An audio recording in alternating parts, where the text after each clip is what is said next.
Good morning guys! For today's video, magluto tayo ng sweet and sour pork. Ito na ang ating mga sangkap.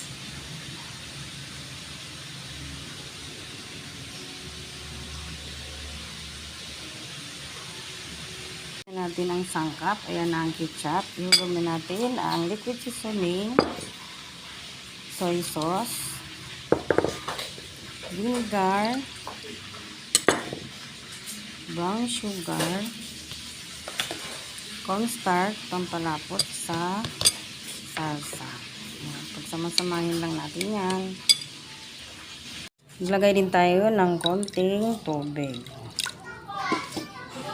Ating pork, binabad ko na yan sa soy sauce, kalamansi, at paminta para sa ating sweet and sour pork. Marinate natin siya sa loob ng 15 minutes. Iprito na natin ang ating baboy. Nagsisa na tayo. Hulog na natin ang ating mga pinaghalo-halong sangkap kanina.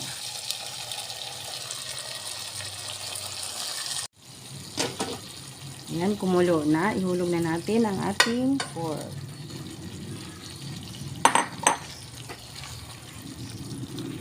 Lutuin na ang ating sweet and sour pork. Tikima na.